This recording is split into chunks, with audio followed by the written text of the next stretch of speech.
Captain James Miller stood at the bridge of the Earth Defense Force ship Guardian, his hands clenched into fists as he watched the display screen. The red dots representing alien raiders moved closer to the human colony on New Hope, and there was nothing he could do about it. His orders were clear: maintain position and do not engage. The colony's distress signal played again through the ship's speakers. "This is New Hope Colony. We have children here. Please, someone respond. They're breaking through our outer defenses." Miller's first officer, Tom White, slammed his hand against the console. "Captain, we can reach them in 10 minutes at full burn. Just give the word." "You know we can't," Miller replied, his voice heavy with suppressed anger. "The Galactic Council's protocols are clear. We need their permission to engage in any military action, even in defense of our own people." On the main screen, a new window opened. The faces of 3 council representatives appeared. A blue-skinned dignitary with 4 eyes, a crystalline being that sparkled under their chamber lights, and a gaseous entity contained within an environmental suit.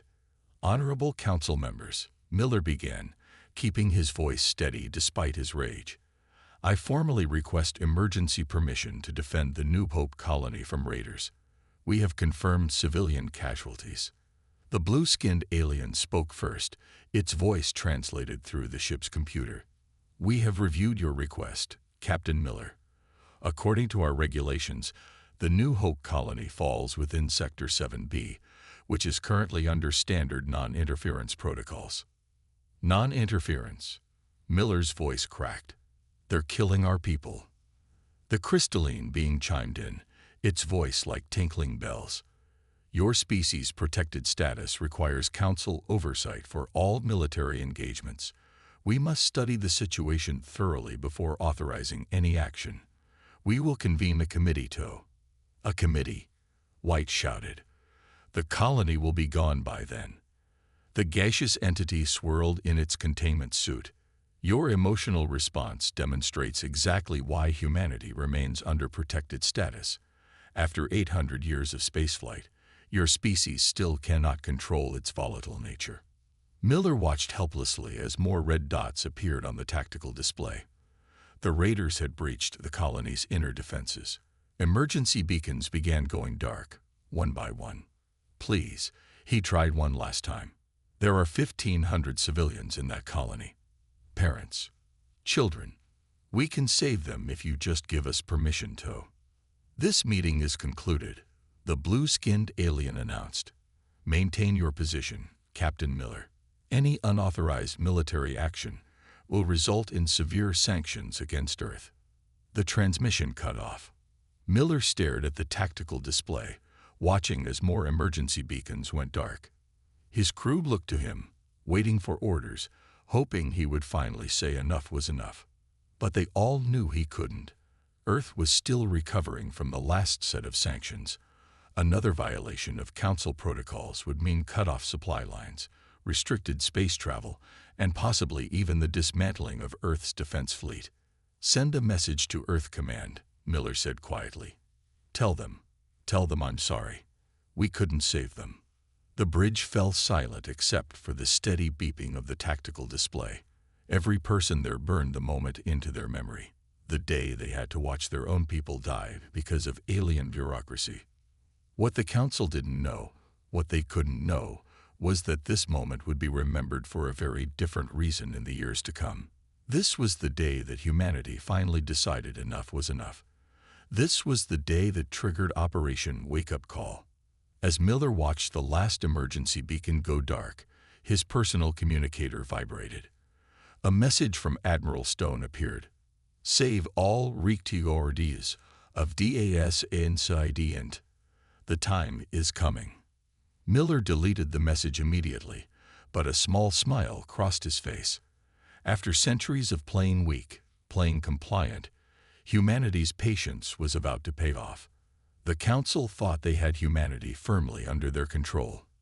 They were about to learn how wrong they were. Deep beneath the red sands of Mars, Admiral Emily Stone walked through a vast underground chamber that officially didn't exist. Around her, thousands of advanced warships sat in perfect rows, their black hulls absorbing the light. These weren't the outdated ships that humanity showed to their alien protectors. These were humanity's real fleet. Status report. She called out to the facility's chief engineer, Mark Rogers, who hurried to keep up with her rapid pace. "All ships are ready, Admiral," he replied, checking his tablet. "The stealth systems are working perfectly. Our tests show that even the Council's best detection systems can't spot them. They still think we're stuck with basic fusion drives." Stone allowed herself a small smile. For 200 years, humanity had played a careful game.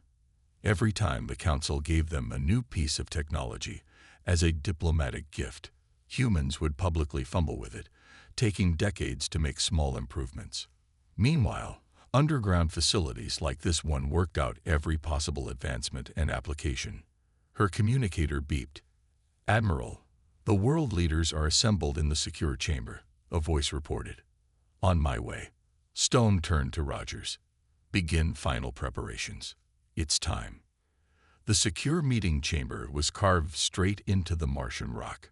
20 of Earth's most powerful leaders sat around a circular table, their faces grim. The loss of New Hope Colony had been the final straw. "Show them," Stone commanded. The room's holographic system activated, displaying a complete map of Council space.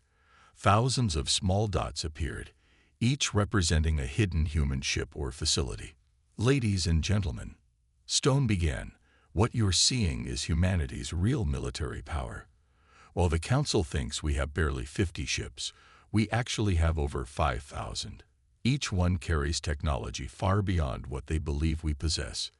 The president of the North American Alliance leaned forward. "How did we hide all this?" "The same way we've hidden everything else," Stone replied. "Patience, planning. The Council's greatest weakness is their arrogance. They think they know everything about us. They never imagined we could keep secrets on this scale." She pressed another button, and the display changed to show a new weapon design. "This is the Whisper, a sonic weapon that can incapacitate any known Council species without killing them. We've had it for 50 years, but they think we're still struggling to understand basic plasma weapons." The room fell silent as the implications sank in. Humanity wasn't just ready to fight back, they were ready to win. "What about their defense systems?" the European Union's Chancellor asked. Stone's smile grew wider. "They don't work against our ships. Their entire defensive network is based on detecting energy weapons and standard drive signatures. Our ships use completely different technology. We can strike anywhere in Council space, and they won't see us coming." "And the cost of all this?" asked the African Federation's president. "Every nation represented here contributed 2% of their GDP annually for the past 2 centuries, Stone explained, "hidden in plain sight as infrastructure development. The Council's own trade rules gave us the perfect cover to move resources and personnel." The Chinese premier stood up. "The loss of New Hope Colony was tragic, but perhaps it was necessary. It gives us the moral authority to act. The question is, what do we do with all this power?" Stone activated one final hologram, a detailed battle plan labeled Operation Wake Up Call. "We show them exactly what humanity is capable of," she said. "But we do it our way. No deaths, no destruction, just a very clear message. We're not their pets anymore." The room erupted in discussion, but Stone's communicator buzzed with a private message. It was from Captain Miller. "New Hope Colony's data records recovered and secured. They'll never see us coming." Stone looked around the room at Earth's leaders, seeing the same determination in every face. The Council thought they had tamed humanity. They were about to learn just how wrong they were. At exactly 3:00 a.m. Earth Standard Time, 5,000 hidden human ships dropped their cloaking fields. They appeared simultaneously above 12 major Council worlds, their black hulls reflecting the starlight like pieces of the night sky come alive. Captain Miller sat in the command chair of his ship, now hovering directly above the Council's capital city. His crew worked in perfect silence, each person knowing their role in the coming demonstration. All ships report ready, First Officer White announced. Whisper devices charged and targeted. Miller checked the time. 3 minutes until synchronized action across all 12 worlds. He thought about New Hope Colony, about all the times humanity had been forced to watch helplessly as the Council ignored their pleas. "Sir," his communications officer called out, "we're getting signals from their defense forces. They're demanding we withdraw immediately." Miller smiled. "Send no response. Let them worry for 2 more minutes." On the tactical display, he could see the Council's defense ships scrambling to intercept. But they were too slow, too confused by the sudden appearance of technology they'd never seen before. Their sensors, designed to detect engine signatures that humanity had long since abandoned, couldn't even get proper readings on the human ships. 1 minute, White announced. Below them, the capital city sparkled with lights. Millions of aliens went about their daily lives, never suspecting that humanity had finally decided to show its true power. 30 seconds. The Council's emergency broadcast system began blaring warnings throughout the city.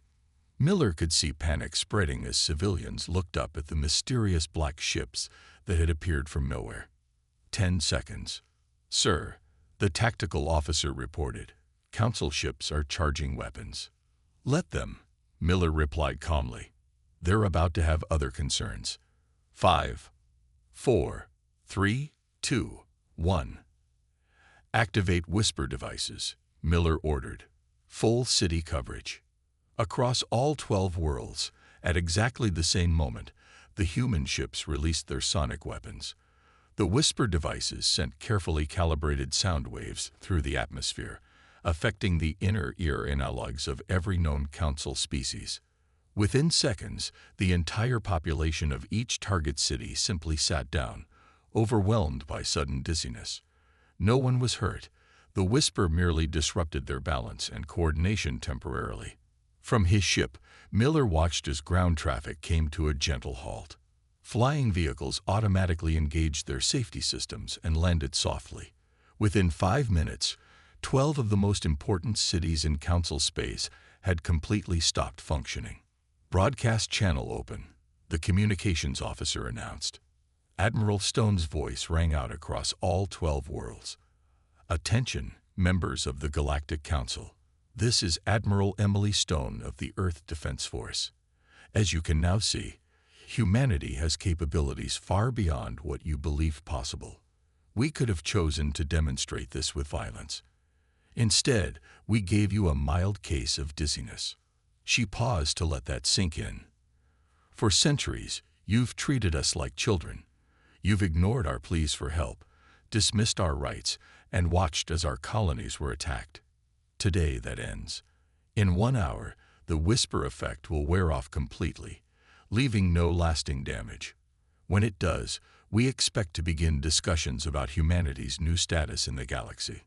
Miller watched as messages began pouring in from across Council space. The other 11 strike teams reported the same thing.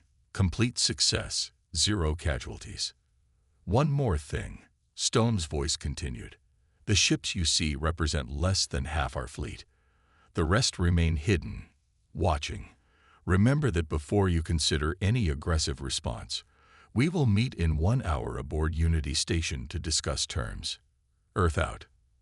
As the transmission ended, Miller looked at the tactical display showing all 12 operations. Not a single shot fired, not a single life lost, just a clear, unmistakable message. Humanity could have chosen violence but didn't. "Send the final message to Earth Command," Miller ordered. Operation Wake-Up Call complete. The galaxy is awake. Now came the hard part, teaching the Council how to treat humanity as equals. But first, Miller allowed himself a small moment of satisfaction. After centuries of waiting, humanity had finally stood up. And they had done it without becoming the monsters the Council always feared they were. The Grand Council chamber was in chaos. Dozens of alien representatives shouted over each other as emergency reports kept flooding in. The massive holographic displays showed all 12 affected cities, where millions of citizens were just recovering from the effects of the human weapon.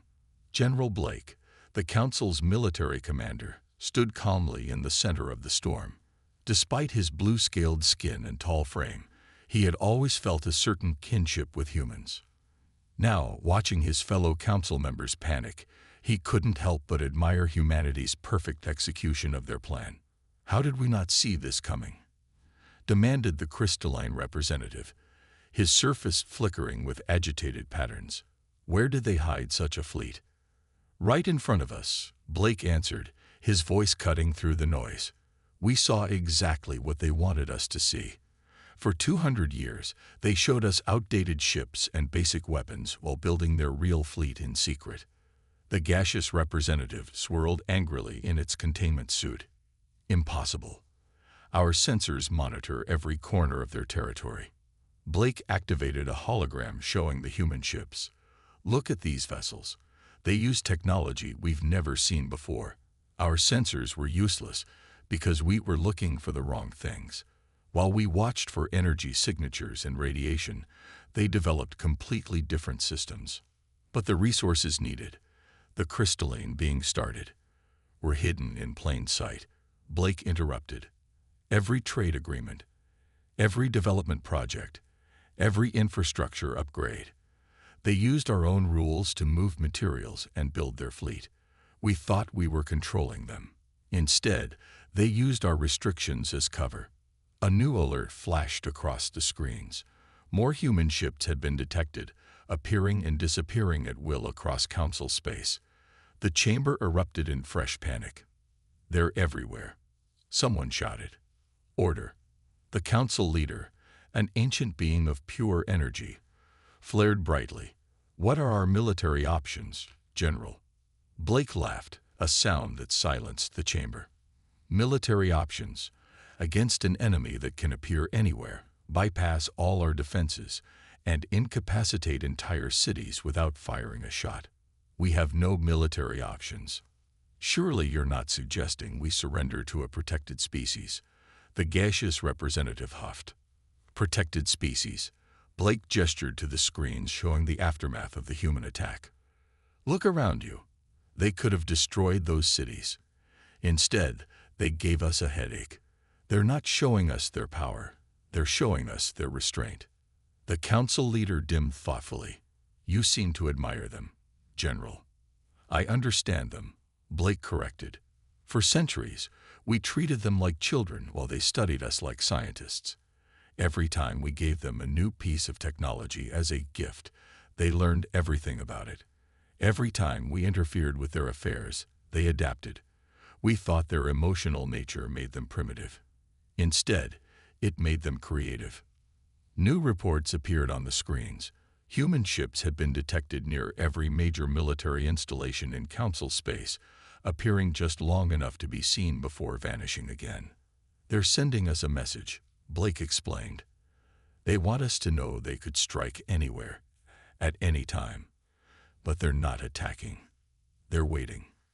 "Waiting for what?" the crystalline being asked.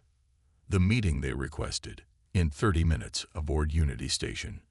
Blake turned to face the Council leader. "They're giving us a choice. Adapt to a new reality where humans are equals, or—" He left the alternative unspoken. The chamber fell silent as the Council members considered their options. 2 centuries of assumptions about humanity have been shattered in a single hour. "Send word," the Council leader finally declared. "We will meet with them." "And General Blake?" "Yes. You will lead the delegation. You understand them best." Blake nodded, hiding a small smile. The humans had outplayed them all, and they had done it without firing a single shot. Perhaps now the Council would finally learn what he had known all along. Underestimating humanity was the greatest mistake anyone could make. Professor Robert Wilson walked into the Great Hall of Unity Station carrying a simple black briefcase. Behind him, screens showed live feeds from across the galaxy as billions of beings watched this historic moment. The evidence he carried would change everything. The Council representatives sat on one side of the massive table, while the human delegation took the other side. General Blake led the council group, his blue scales reflecting the station's lights. Admiral Stone sat opposite him, her face calm but determined. "You claim to have evidence of council interference in human affairs," the crystalline representative chimed. "We have protected humanity for centuries. Nothing more." Wilson smiled as he opened his briefcase. "Protected us? Let me show you what protection looks like."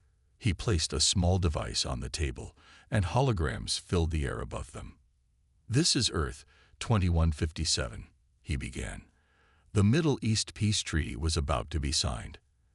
Then, mysteriously, both leaders fell ill and tensions flared again. The hologram showed news reports from that time. We found this in our archives. A new image appeared, a council ship in orbit, releasing something into the atmosphere. "Your bioagents caused those illnesses," Wilson continued. "You wanted to keep Earth divided. But that's just the beginning." More images flashed by. Council ships near human colonies, just before pirate attacks, secret meetings with raiders, documents showing payments to criminal groups. Every major conflict, every setback to human unity, you were behind them all. Not directly, of course. You were too clever for that. You just helped things along. The gaseous representative swirled angrily. "These are lies. We would never." "We have more," Wilson interrupted, his voice growing stronger. "Tell me, why did the Mars colony suffer such devastating equipment failures in 2189? Why did the Jupiter mining station's shields suddenly malfunction during the solar storm of 2205? He pressed another button. New holograms showed council agents sabotaging human equipment, carefully making each incident look like an accident or human error. Every time we got close to a major breakthrough, something went wrong. Equipment failed. Accidents happened. Key people disappeared. Wilson's eyes swept the room. But we learned from each failure. We adapted. We grew stronger. The chamber had fallen silent. Even the council representatives seemed stunned by the weight of evidence. "But here's what truly shows your fear of us," Wilson said, activating one final hologram. "The New Hope colony attack. We found this in the raiders' base after we tracked them down." The image showed a council official handing over detailed colony defense plans to the raiders. "You didn't just ignore their distress call. You helped plan the attack." General Blake stood up suddenly, his scales darkening with anger. "Is this true?" he demanded of his fellow council members. "Did we orchestrate an attack on civilians?" The council leader's energy form flickered uncertainly. "We deemed it necessary. Humanity was growing too powerful, too quickly. The colony was becoming a symbol of their independence. So you had it destroyed." Admiral Stone's voice cut through the silence like a blade. "To teach us a lesson." Wilson closed his briefcase with a final click. "But you taught us the wrong lesson. Instead of breaking us, you made us stronger. Instead of keeping us divided, you united us against a common enemy. Every time you pushed us down, we came back smarter, more determined, more prepared." He looked each council member in the eye. "For centuries, you thought you were watching us. But we were watching you too, learning your weaknesses, understanding your fears, and now, finally, we're ready to show you exactly what humanity can do when we work together." The evidence was broadcast across every world in council space. Within hours, protests erupted on dozens of planets as other protected species demanded to know if they too had been manipulated. The council's perfect system was beginning to crack, and through those cracks, the light of truth was finally shining through. The negotiation room aboard Unity Station hummed with tension. Admiral Stone sat at the head of the human delegation, while General Blake led the council representatives. The evidence of the council's centuries of manipulation still displayed on screens around the room.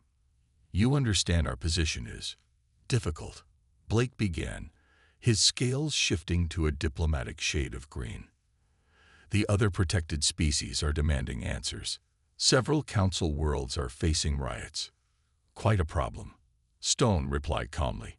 "When the truth comes out, It often is. She placed a data pad on the table. These are our terms. The council leader's energy form pulsed with concern as they read the document. These demands are extensive. They're fair, Stone corrected. First, immediate full membership in the Galactic Council for Humanity, with all rights and privileges. Second, reparations for all lost colonies, especially New Hope. Third, a complete overhaul of the species classification system. The crystalline representative's surface flickered with agitation. You cannot expect us to simply. We can, and we do, Stone interrupted. She pressed a button on her wrist device. New holograms appeared, showing human ships positioned near key council facilities across the galaxy. While we've been talking, we've been deploying. Every major military base, every strategic location, every vital resource point. We can reach them all. The gaseous representative swirled anxiously. Is this a threat? No, Stone smiled. This is a geography lesson. We're showing you that the old power structure is already gone. You can either help us build a new one, or we can continue demonstrating our capabilities. General Blake raised a hand. Perhaps we should discuss these terms point by point, starting with the classification system changes. Stone nodded. Every species, regardless of age or technology level, gets a voice. No more protected status used as a tool of control. No more interference in internal affairs. Equal representation, equal rights, equal responsibilities. The Council has maintained peace for thousands of years, the Council leader protested. This system you propose, it could bring chaos. Your kind of peace isn't peace at all, Stone countered. It's control, fear, manipulation. We're offering something better, true cooperation. She stood up and walked to the window, looking out at the stars. You know what we could have done with our fleet. We could have started a war. Instead, we're offering partnership. She turned back to face them. That's why you should agree to our terms. Not because we can force you, but because we're choosing not to. The council members looked at each other. Slowly, understanding seemed to dawn on their faces. Humanity had outmaneuvered them completely. They had the power to destroy, but chose to talk. They had every reason for revenge, but offered cooperation instead. General Blake stood up. I move to accept these terms as a starting point for detailed negotiations. Seconded, the crystalline beam chimed, surprising everyone. You understand this changes everything? The council leader asked. Everything already changed, Blake replied. The moment humanity revealed their true capabilities, the old system was finished. They're offering us a chance to be part of building something better. The vote was quick and unanimous. As the council members signed the preliminary agreement, Stone allowed herself a small smile. The humans who died at New Hope Colony would have justice. More importantly, their sacrifice would lead to a better galaxy for everyone. There's one more thing, Stone said as the signing finished. She activated a final hologram, showing detailed plans for advanced medical technology, faster-than-light drives, and energy systems far beyond current council technology. Consider these a gift, a real gift, freely given. This is how equals treat each other. The council members stared at the advanced technology in amazement. Humanity hadn't just caught up to them. They had surpassed them in many ways. And now they were sharing their advances openly. The age of secrets was over. The time for true cooperation had begun. 1 year after the signing of the Terra Accords, Captain James Miller stood at the observation deck of Unity Station, watching ships from 100 different species moving through space together. The sight still amazed him. Human vessels flying alongside council ships, sharing technology, and working as equals. Quite a view, isn't it? Admiral Stone asked, joining him at the window. She looked different now, more relaxed, though her eyes still carried the sharp intelligence that had helped plan humanity's grand revelation. Sometimes I can hardly believe it worked, Miller replied, watching as a human ship helped guide a massive alien freighter into dock. Everything we planned, everything we prepared for, It all paid off better than we could have hoped. A group of alien cadets walked past them, led by a human instructor teaching them about Earth's unique approach to space navigation. After the Terra Accords, the exchange of knowledge had flowed both ways, making everyone stronger. "Did you see the latest reports from New Hope?" Stone asked. "The memorial is finished." Miller nodded. The rebuilt colony now stood as a symbol of the new era. The memorial listed not only the human lives lost, but also contained a public record of the Council's manipulation, a reminder of what happened when power went unchecked. "General Blake is coming to the ceremony," Stone continued. "He's been instrumental in helping other protected species transition to full membership." "Speaking of transitions," Miller said, pointing to a notification on his datapad, "the last of the old Council restrictions were officially removed this morning. Every species now has an equal vote." They watched as a small ship from one of the formerly protected species performed its first independent jump through space, no longer needing Council permission for basic travel. The crew's celebration broadcasts filled the common channels. "Captain," a young voice called out. Miller turned to see one of the alien cadets had broken away from their group. The young being, with iridescent scales and bright eyes, looked up at him with obvious curiosity. "Yes, cadet? We were just studying the Unity Day events in history class," the cadet said quickly. "Everyone knows humans could have destroyed the Council fleet that day. Why didn't you? Why show mercy when you had every reason not to?" Miller smiled, remembering that tense day 1 year ago. "Because true strength isn't about destruction," he explained. "It's about knowing when not to use your power." "But they hurt your people," the cadet pressed. "They destroyed New Hope Colony." "They did," Miller agreed. "And that's exactly why we had to be better. If we had chosen revenge, we would have proved them right about humanity being too violent. Instead, we proved them wrong about everything." Stone nodded. "The Council feared our emotions, our passion. They never understood that those same qualities make us capable of forgiveness, of wanting to build something better." The cadet seemed to think about this deeply. "Is that why all species train together now? To understand each other better?" "Exactly," Miller replied. "Understanding leads to trust. Trust leads to cooperation. And cooperation," he gestured to the bustling station around them, "leads to this." After the cadet returned to their group, Stone checked her watch. "The ceremony starts in an hour.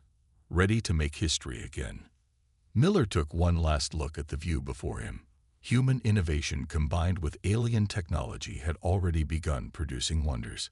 Diseases once thought incurable were being defeated. New worlds were being reached. Old enemies were becoming friends. "You know what the best part is?" he said as they walked toward the ceremony hall. "We didn't just win our freedom. We showed everyone a better way forward. That's worth more than any victory in battle." The station's lights dimmed slightly as artificial night began, but the stars outside kept shining. Somewhere out there, hundreds of worlds that once lived in fear now looked to the future with hope.